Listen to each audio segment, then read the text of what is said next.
Salut l'ami, je te fais une petite vidéo rapide pour t'expliquer un peu ce qu'on propose et pourquoi est-ce que t'as bien fait de demander cette vidéo. Je vais te faire une petite présentation d'à peu près tout ce que j'ai fait là-dessus sur cette carte mentale. Et à la fin de cette carte mentale, normalement, tu comprendras pourquoi vaut mieux prendre une équipe que de prendre des freelances. Faut que je me rappelle comment on fait des présentations, ok? C'est bon, présenté. Ok. Nous, ce qu'on propose, c'est de créer une équipe YouTube cohésive, sur mesure, pour remplacer vos prestataires actuels. Ce que je veux dire par là, voilà. Bon, là, j'ai fait un petit texte, mais ce que je veux dire par là, c'est que actuellement, vous avez des équipes de freelance un peu dispersées de partout. On va voir les problèmes, on va voir les avantages d'avoir une vraie équipe YouTube, et c'est parti. Le problème actuel des prestataires, si tu prends des prestataires, et je pense que si tu es ici, c'est parce que tu prends des prestataires, c'est ce schéma-là, ok? Toi, tu es client, tu vas peut-être prendre tes prestataires sur Fiverr et tu auras besoin de 25 euros pour une miniature. Tu auras besoin de 15 euros pour du SEO, tu auras besoin de 180 euros pour un montage et 25 euros par short. Bon, t'en arrives à un budget qui est quand même conséquent, alors que je peux te l'assurer, pour ces prix-là, si tu prends à l'unité, t'as pas une qualité vraiment très très bonne. Et pour de vrai, t'as une qualité qui est vraiment mauvaise. Le plus gros souci, c'est que l'équipe est dispersée. C'est-à-dire qu'à la limite, tu peux avoir un bon freelance qui fait une belle miniature, un bon monteur qui fait un bon montage. Si c'est pas en cohésion ensemble, c'est du temps perdu. C'est tout. Je peux te le dire parce que j'ai fait l'erreur, mais tellement de fois, mon ami. Tellement de fois, je l'ai fait l'erreur. C'est pour ça que je me suis dit, je vais lancer ce produit. Les freelances n'ont pas de tactique, n'ont pas de but. C'est-à-dire que leur but, c'est pas de faire performer la chaîne YouTube. Leur but, c'est de vendre le plus possible à l'unité parce qu'ils sont pas payés pour faire des trucs qui performent. Ils sont là pour vendre beaucoup, beaucoup, beaucoup. Et souvent, notamment sur Fiverr, je prends beaucoup l'exemple de Fiverr parce que c'était là où j'allais. Sur Fiverr, notamment, tu vois les gens qui ont beaucoup, beaucoup, beaucoup de volume. Eux, ils s'en foutent de te faire quelque chose de bien, de te faire quelque chose qui fonctionne, parce qu'il y en aura 10 autres après qui attendent. Et ils auront toujours des commandes en fait. C'est ça le vrai souci. Le branding incohérent. Tu peux avoir un style. Par exemple, imaginons. Moi, j'ai fait l'erreur aussi sur une chaîne longue que je manageais. Ce que je faisais, c'est que à chaque fois, je changeais de Minia Maker parce que je trouvais le résultat, il était pas ouf. Mais du coup, ça donnait un branding qui était totalement incohérent. Alors que, en fait, tu regardes des créateurs qui font des miniatures pas folles, qui font des miniatures vraiment très très simples, comme H5 par exemple. Mais en fait, tout est dans le branding et tu reconnais immédiatement une miniature d'H5. Donc, tu as directement envie de cliquer. Il n'y a pas de retour direct sur le business. C'est-à-dire que ton freelance, tu vas pas lui faire un retour en mode ça, faudrait que tu changes pour la prochaine fois et tout. Parce que dans 80% des cas, tu n'as pas de prochaine fois. Et lui s'en fout des résultats que tu vas avoir. Même si tu le payes à la performance, même si tu lui rajoutes une prime. Faut comprendre que les freelances, la base même des freelances, c'est de faire beaucoup et beaucoup et beaucoup et encore. Là, nous, on n'est pas là-dessus. On est sur la qualité, justement. Et surtout dans le fait de créer un branding qui est cohérent. C'est tout l'ensemble qui va donner quelque chose qui fonctionne et qui va donner une machine. Ce qu'on fait, c'est des usines, c'est des machines, ok? Tout ça, c'était le problème de prendre des prestataires actuels, pardon. Mais alors, ce que je propose, qu'est-ce que c'est? Ce que je propose, c'est de créer ton équipe. Qu'est-ce que j'entends par là, créer ton équipe? Parce que je pourrais bien prendre un budget et aller faire exactement pareil, aller sur Fiverr et payer plein de prestataires, ok? Le but, c'est de recruter, de former et de tester. C'est-à-dire que j'ai déjà un grand nombre de contacts, surtout dans les monteurs short. Voilà, je le dis, je le pose là. L'objectif, c'est de lancer des campagnes de recrutement et de créer une équipe qui est cohésionnée. C'est-à-dire que comment ça va marcher à peu près? Le MVP de base, c'est quoi? C'est simplement, imaginons comme un serveur Discord où dessus, on met toutes les personnes qui travaillent sur un même projet. Et ces personnes-là doivent discuter ensemble, vont discuter avec le créateur. Ces personnes-là vont faire des choses ensemble, vont se lier d'amitié, vont partager leurs compétences. Au final, pour s'aligner tous sur une valeur. Par exemple, imaginons, ce qui ne pourrait pas fonctionner, ça serait un graphiste qui serait plus dans l'optique, ouais, mon but, c'est de faire la chose la plus belle possible. Et un monteur qui est dans l'objectif de, moi, je fais l'essentiel, moi, je fais les codes de YouTube. Ces deux-là ne pourront pas fonctionner ensemble. Ces deux-là ne pourront pas, donc on ne va pas créer une même équipe avec deux personnes qui ne s'entendent pas, on changera, et on trouvera des personnes qui ont la même valeur et les mêmes valeurs de la chaîne. C'est ça l'objectif premier de créer une équipe. On fait des programmes de cohésion, c'est-à-dire que l'objectif aussi, voilà, bah je l'ai expliqué, la cohésion, on va lancer des trucs pour que tous ensemble, ils deviennent vraiment amis, ils deviennent vraiment collègues. C'est l'objectif. Il y aura des événements de cohésion, etc. Ça, je m'en occuperai. Tout ça, c'est totalement délégué, je m'en occupe à 100%, ok? C'est le principe même. Il y a la centralisation des process. Un des soucis du freelancing, c'est que t'as besoin d'une miniature, boum, tu vas là. T'as besoin d'un monteur, boum, tu vas là. Ton monteur, il est en vacances actuellement.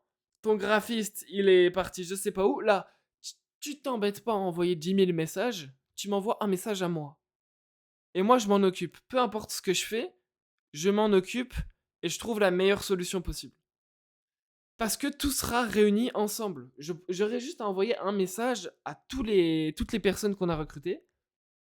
Et c'est fait. C'est fait. Tout est centralisé à un même point. C'est ça l'objectif de créer une équipe. Concentrez-vous sur votre rôle.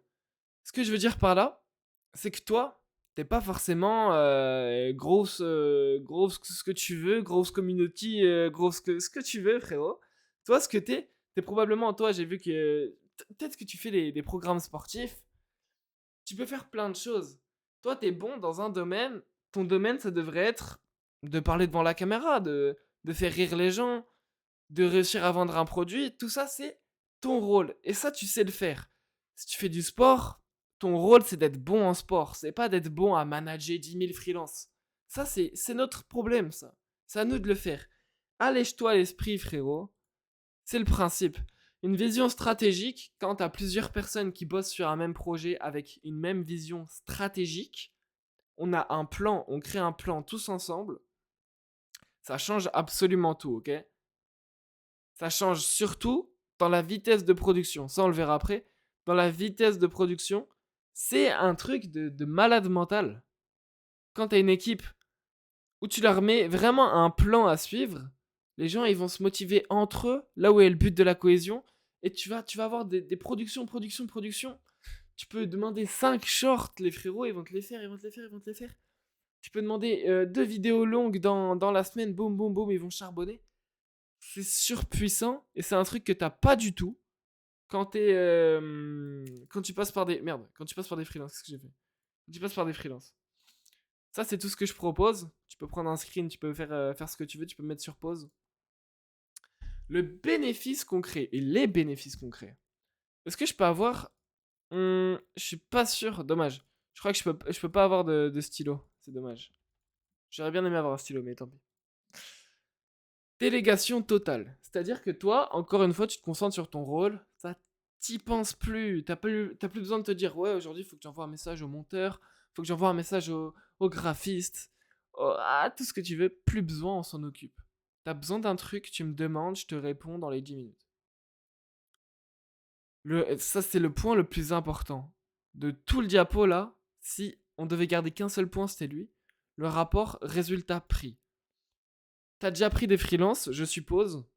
Tu sais à quel point des freelances c'est cher pour comparer aux résultats. Il y a pas longtemps, j'ai acheté une miniature. Et j'ai acheté une miniature 25 euros. 25 € pour une miniature, ça commence déjà à coûter un petit peu cher, mais t'es pas du tout dans le professionnel. Mais le résultat, il était. J'avais envie de pleurer.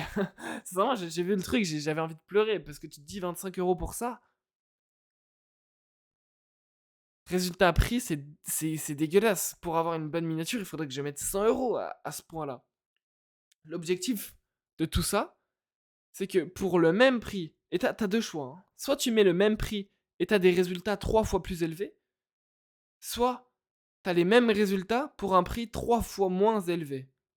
C'est surpuissant et c'est sûr. Déjà, t'as pas les frais de Fiverr. En fait, il y a plein de facteurs qui font que les prix sont beaucoup plus chers sur les plateformes de freelance. Vitesse de production, ça c'est un truc de fou. T'as une équipe, vitesse de production. Souvent, on va prendre tous de France. Donc, vitesse de production, t'envoies un message, boum. Ça part, ça charbonne. On s'occupe aussi de leur faire des emplois du temps. On s'occupe de tout en fait. C'est-à-dire qu'on s'occupe de tout. Toi, tu t'en fais pas, frérot. T'as enfin un branding qui est cohérent. T'as un contenu qui est cohérent, t'as un branding qui est cohérent. T'as pas un style de montage qui change toutes les 3 vidéos. T'as pas un style de miniature qui change toutes les 3 vidéos. T'as un branding qui est cohérent. C'est surpuissant, surtout pour vendre des produits et pour avoir de l'autorité. Si tu vends, si tu fais une page d'acquisition ou quoi, t'as besoin de cette autorité-là. Ça va te l'apporter. La régularité, ça va faire exploser l'algorithme YouTube. Pourquoi? Parce que la régularité, on parle d'une équipe. Donc la régularité, tous les jours, enfin tout à la fréquence que tu veux quoi. Mais la régularité, YouTube va le voir, l'algorithme va le voir, c'est comme ça fait des vues, quoi qu'il arrive. Si le produit il est bon, ça part, c'est tout.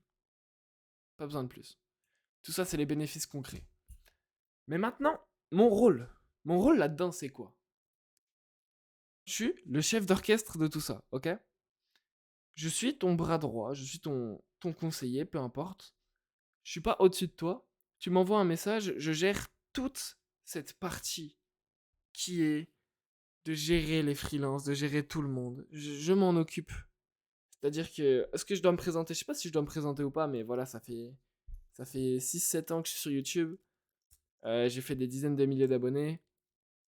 J'ai accompagné pas mal de chaînes YouTube, notamment dans la musique. C'est pour ça, chef d'orchestre, voilà, boum, boum, boum, boum. Mais ça, on s'en fout. Ce que je veux dire par là, c'est que mon rôle, c'est que tu m'envoies un message, je m'en occupe.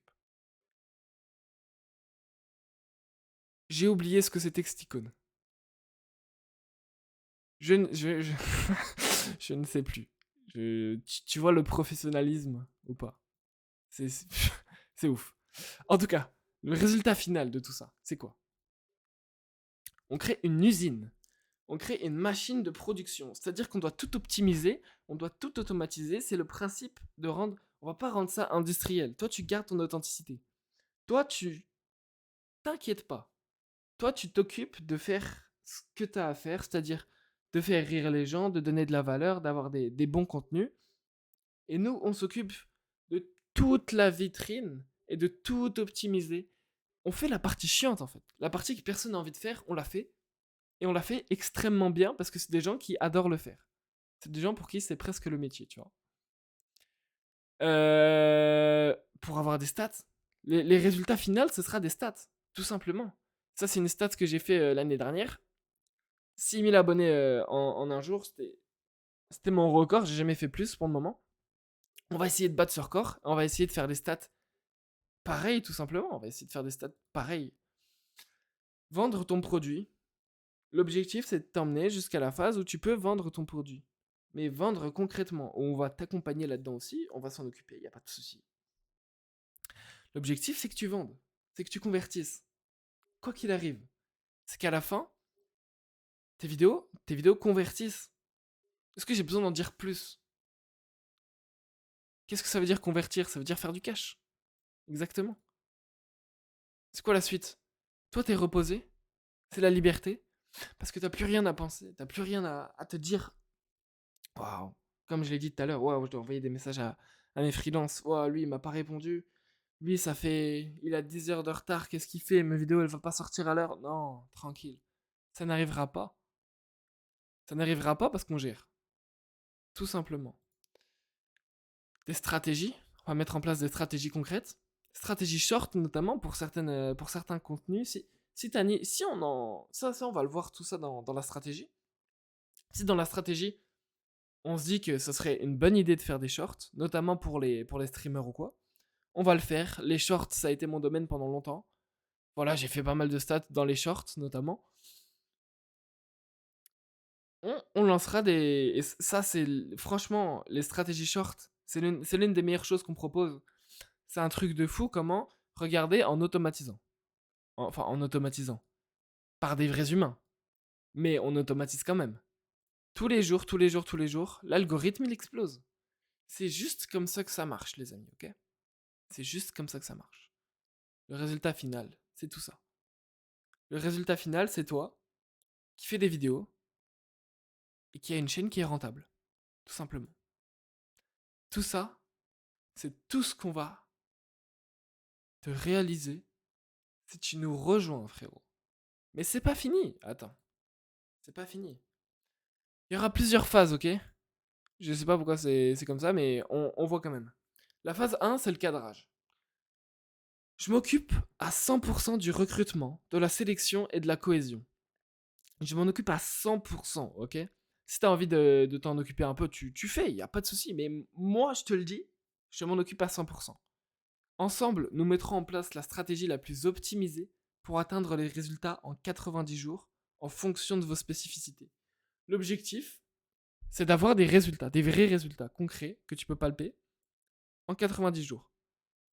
Ce que je te demanderai, voilà, c'est plus blanc. Ce que je te demanderai, c'est ton objectif dans 90 jours. On mettra ça en place dans le call, etc. Mais je te demande un peu de réfléchir quand même à ça. Au bout de 90 jours de programme, où est-ce que tu te vois? Où est-ce que tu vois ton équipe? Où est-ce que tu vois ta chaîne YouTube? Une fois qu'on arrive à ces 90 jours, ou du moins pas besoin d'avoir ces 90 jours, une fois qu'on arrive à cet objectif, qu'est-ce qui se passe?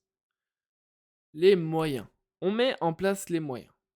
Je ne prends aucune marge tant qu'il n'y a pas une équipe cohérente et productive. Moi, je te le dis, ce que j'aime vraiment, c'est de faire des stats. Ce que j'aime vraiment, c'est d'avoir du résultat. Et pour te le montrer, je n'aurai aucune marge tant qu'il n'y a pas des résultats. Les résultats, je parle d'une équipe. Tant qu'il n'y a pas d'équipe, moi, je prends rien.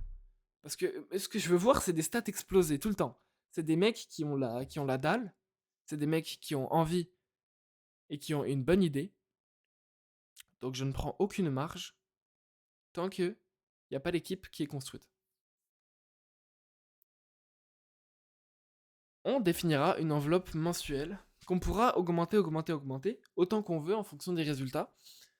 Ce qu'il faut, c'est juste tous les mois ou toutes les semaines ou par vidéo, peu importe, il y a un budget.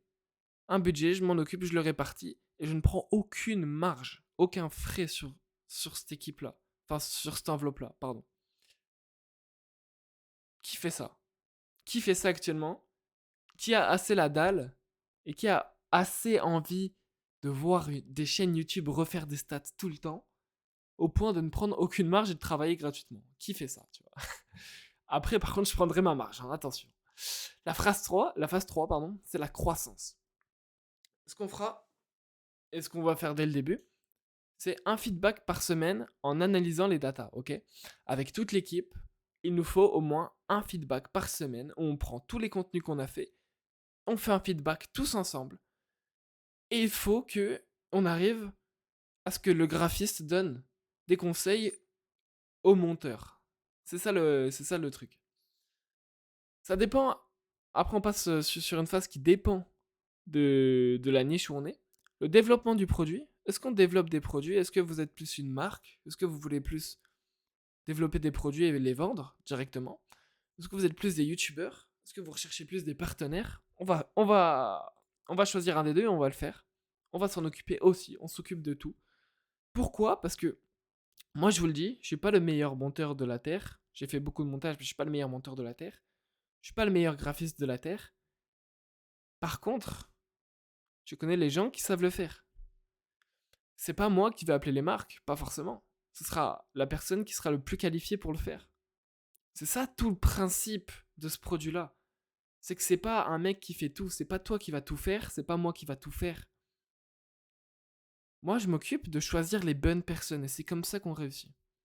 Stabilisation du projet, on va tout stabiliser, on va faire en sorte d'avoir des premiers contrats, d'avoir les premières structures pour tout stabiliser. Et à partir de ce moment-là, je prendrai un pourcentage sur les bénéfices. Je ne prendrai même pas de marge fixe, je prendrai un pourcentage sur les bénéfices. C'est-à-dire que si ça fait n'importe quoi, si je ne suis pas performant, je ne suis pas payé. J'ai beau travailler 15 heures par jour, je ne serai pas payé. Est-ce que c'est bon? Est-ce que c'est fini? Ce n'est pas fini. La phase 4, qu'est-ce qui se passera? La phase 4, ce sera notre voiture, cette belle McLaren. Juste là. Ce sera nos montres, ce sera notre wallet. On sera à Dubaï, tout simplement. Non, bon, je me suis un peu amusé sur ce dernier diapo. En tout cas, si t'as des questions, frérot, n'hésite pas. J'attends que tes questions, il n'y a aucun souci. Si t'es chaud, on se fait un call. Et on commence, mais dès demain, si tu veux. Ok? C'est parti.